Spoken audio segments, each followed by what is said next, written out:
DZRH, member, kapisanan ng mga broadcaster ng Pilipinas.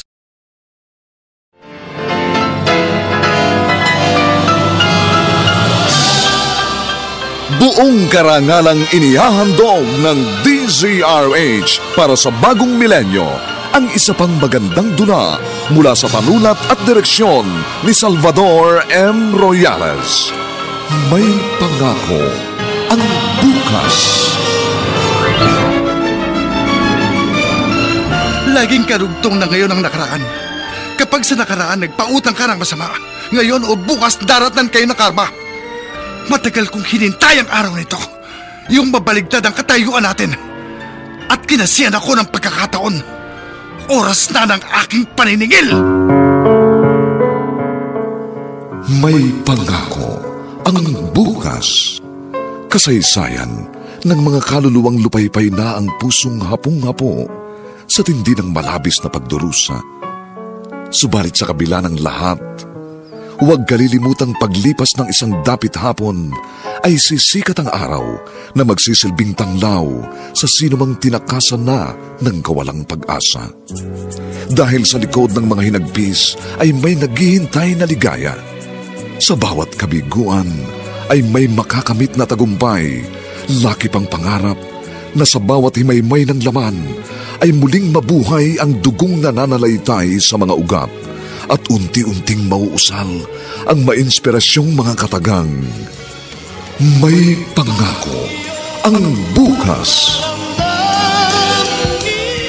May pangako ang bukas. Isa na namang natatanging dulang pangradyo na inyong aabangan at kalulugdan, mag-iiwan ng mga magagandang halimbawa at aral. May pangako ang bukas.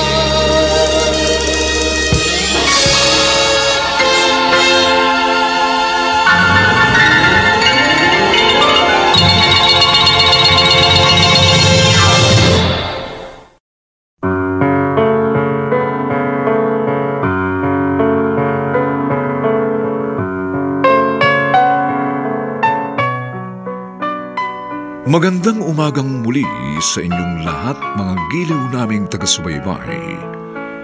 Narito na po ang huling kabanata ng ating tampok na kasaysayan sa linggong ito, pinamagatang Oras na ng aking paniningil. Dito pa rin sa ating natatanging dulang May Pangako ang bukas.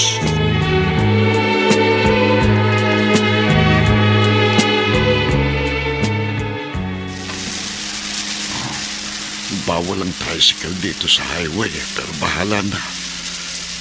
Kapag may traffic enforcer na humuli sa akin, ipapakita kong reseta ng gamot para sa asawa ko. Wala na palang iniinom na gamot sa high blood si Aurora. Mahirap na. Sakit pa naman ang sakit ang kanyang batok. Aba, ano yun? May nakahandusin na babae sa gitna ng kalsada. Mukhang na-hit and run. Kawawa naman.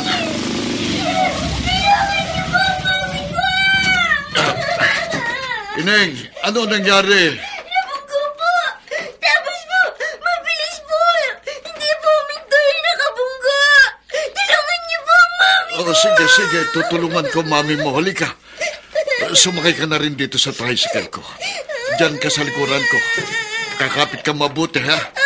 Dito ko naman isasakay ang Mami mo sa loob ng sidecar. Dito. Yan. Tayo na.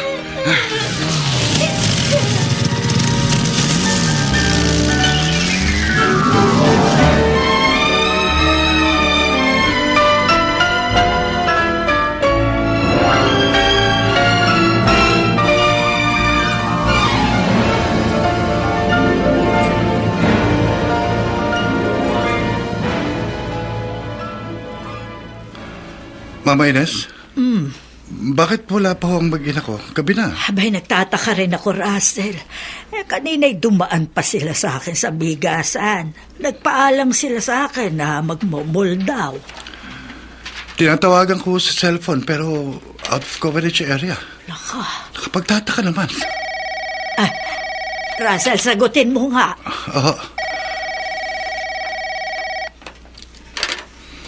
Hello? Ito nga. Yes, ako yon. Ako, mister niya. Hospital? Bakit ano nangyari? Na-aksidente ang asawa ko? Ano? Kumusta na siya?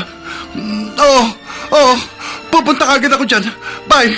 Russell, ano nangyari? Sino yung tumawag? Nung staff sa ospital ang tumawag, na-aksidente raw si Janela. Ano? Ang apo ko! Kumusta si Samantha? Wala akong sinabi tungkol sa apo niyo. Tayo na ho. Puntahan kagad natin sila sa ospital.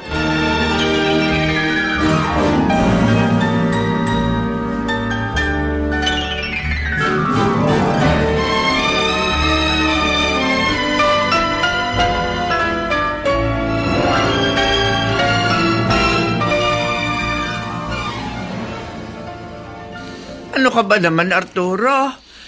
Pinabili lang kita ng gamot ko sa high blood. Inaabot ka na ng siyam-siyam. Pasensya ka na, Aurora. Huwag ka kagad magalit. May tinulungan kasi kong biktima ng hit and run. Mas inuna mo pa yung ibang tao kaysa sa akin.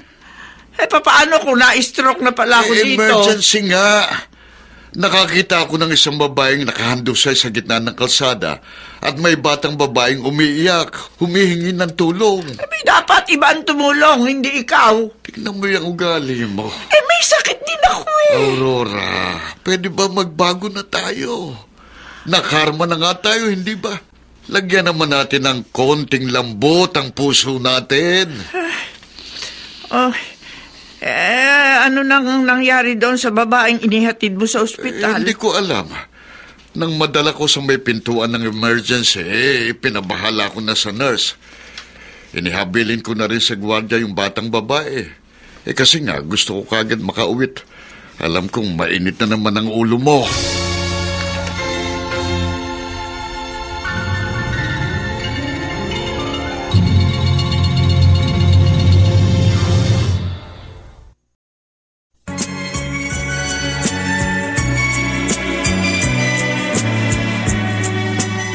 Ngayon, balikan natin ang tampok na kasaysayan sa ating dulang. May pangako ang bukas.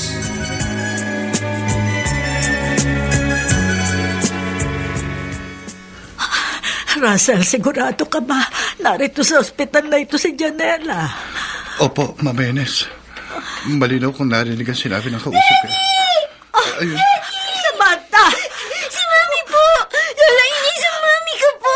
Nabundal po ng kotse! Salamat, ligtas ka, anak. Nasa na mami mo ka po? Nakita ko po dinala po ng mga nurse sa kamang digulong. Operahan daw po ang paa ni Mami. Siya. Tahan na.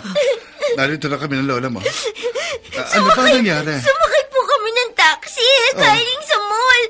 Tapos po, nagalit po yung mamang driver. Pinababa kami. Ano? Tapos tatawid kami ni Mami. May dumating na mabilis na kotse.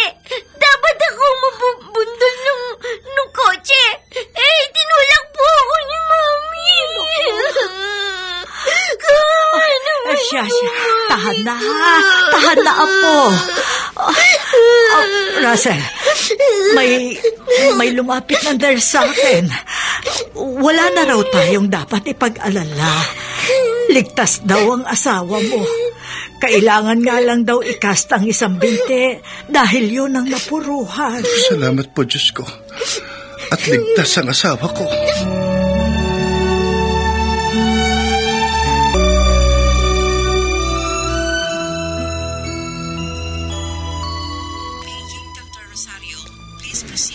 Russell, pare. Medyo malungkot tong birthday mong to. Sa halip na may celebration tayo sa bahay niyo, narito ka't nagbabantay sa asawa mo.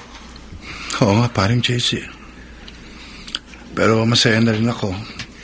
Kasi maliit lang ang tinamong pinsala ni Janela. Gago rin yung nakabundol sa misis mo, no? Sa halip na dalhin niya sa ospital ang naaksidente niya, tinakbuhan pa. Oo nga eh. Okay na ba si Janela? Ayos na. Nakakast ang isang binte. Okay din ang MRI na ginawa sa kanyang ulo. Wala raw namang damage kahit nagkaroon ng putok sa noo. Pare, sinong nagsugod sa misis mo dito sa ospital? Yun nga ang gumugulo sa isip ko, pare.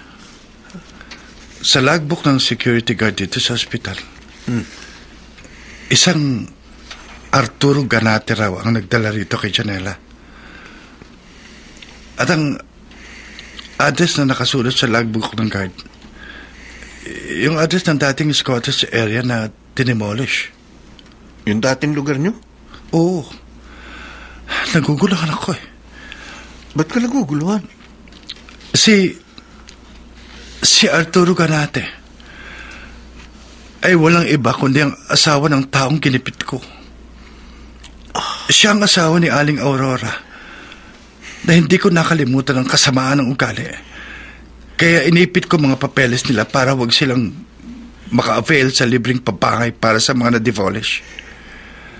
Yung lalaking nagpabalik-balik sa opisina natin, yung pang nagligtas sa asawa mo?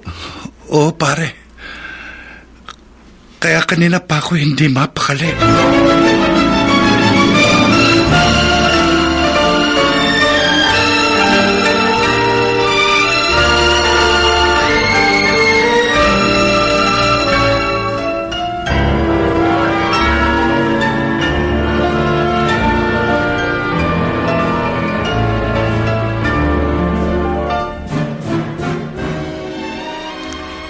Noong hindi pa kami nade-demolish, mayroon pa kaming tindahan.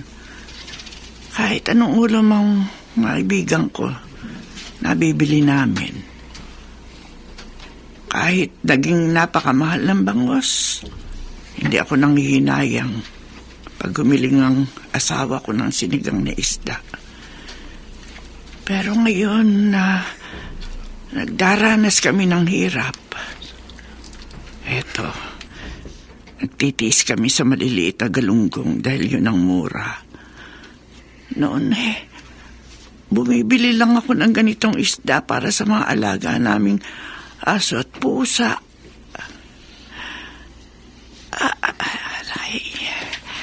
Ilang linggo nang pakirot-kirot ang bato ko.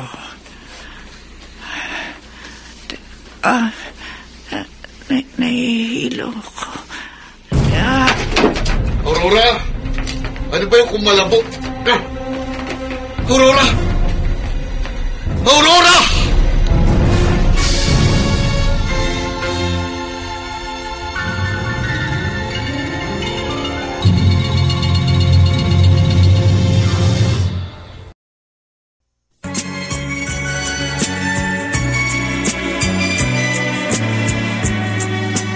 At ngayon, balikan natin ang tampok na kasaysayan sa ating dulang.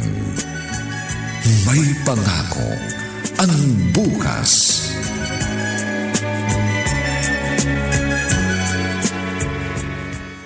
Russell, naka-vacation leave ka, di ba? Nasa ospital pa misis mo. Ba't narito ka sa opisina? Meron lang akong gustong tiyakin, pare. Hinalungkat ko rito sa drawer kong folder kung saan ko inilagay ang mga papeles ng mag-asawang Arturo at Aurora. Bakit? Gusto kong makasiguro na si Mang Arturo nga ang nagsugo sa ospital sa asawa ko. Kukunin ko ang picture niya rito at pakikita sa gwardiya sa ospital. Baka kasi kapangalan lang. Hindi ka pa rin ba makapaniwala na kaya nilang gumawa ng kabutihan? Kung sa bagay, medyo mabait nga yung si Mang Arturo. Under desire lang kaya sunod-sunod lang sa gusto ng asawa. Halimbawang mapatunayan mong siya nga ang nagligtas sa asawa mo, ihahabol mo ba ang papeles nila para ma-avail din nila ang libreng pabahay na talagang nakalaan naman para sa kanila?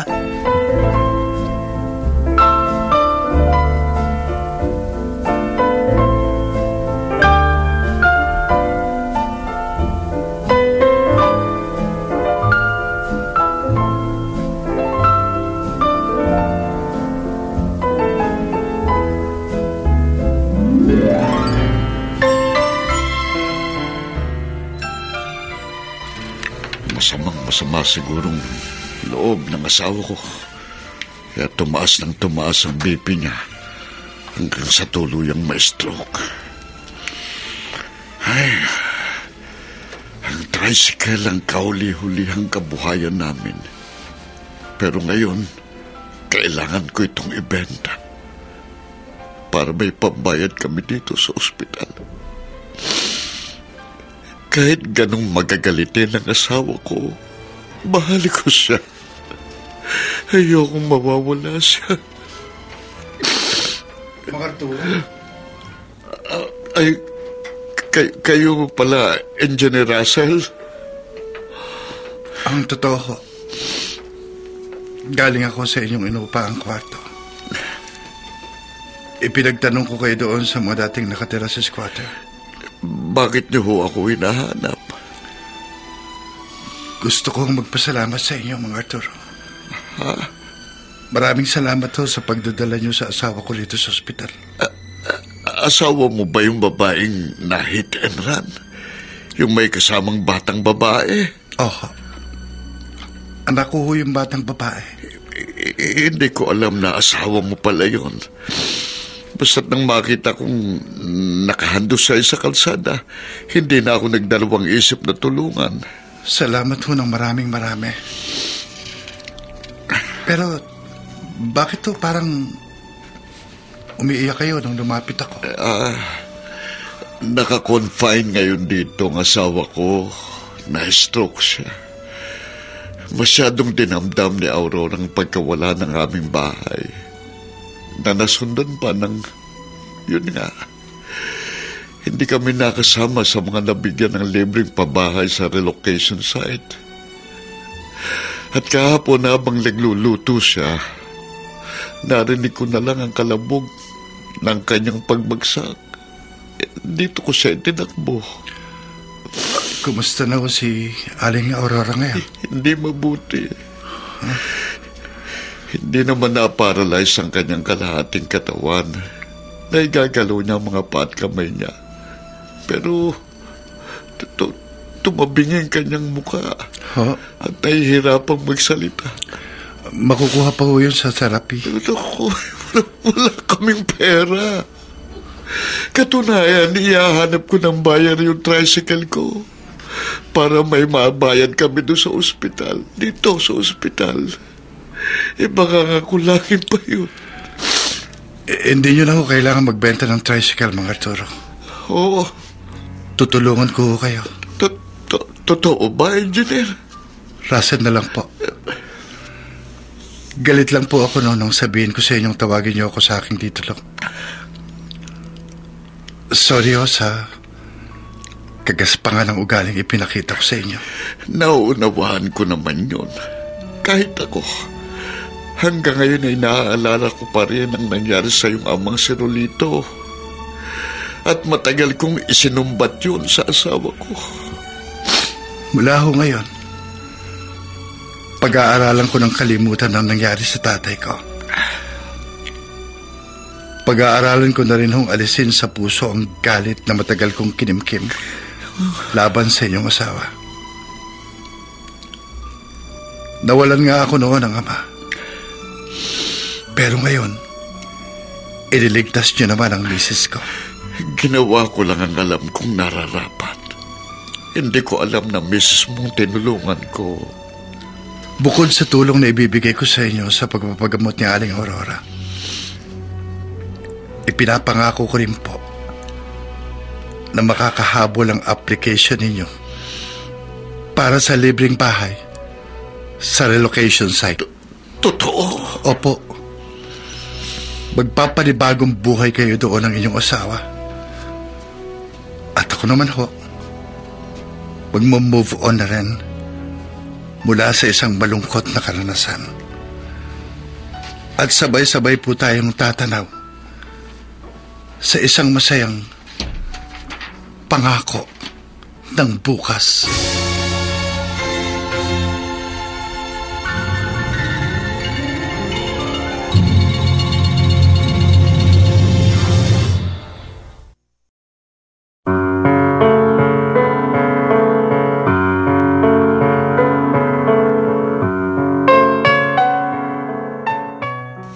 Sumainyo mga kaibigan, ang aming itinampok na kasaysayan, alam po naming inyong kinalugdan at kinapulutan ng magandang aral sa buhay, pinamagatang Oras na ng Aking Paniningil.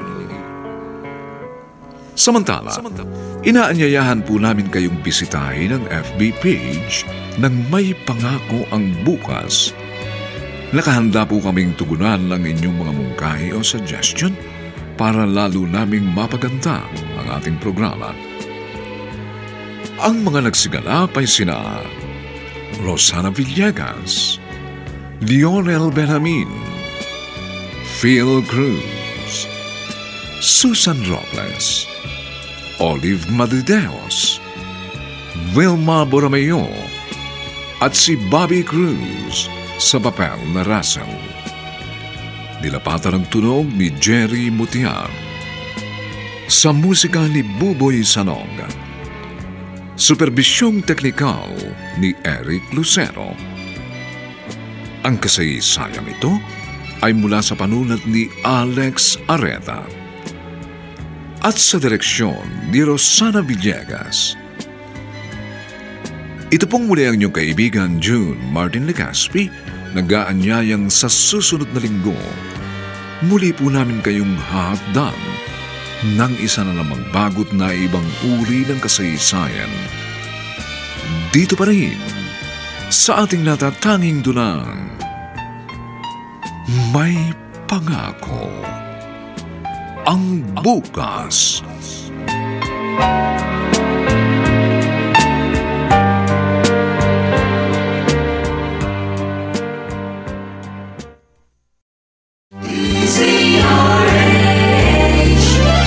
DZRH, member, kapisanan ng mga broadcaster ng Pilipinas.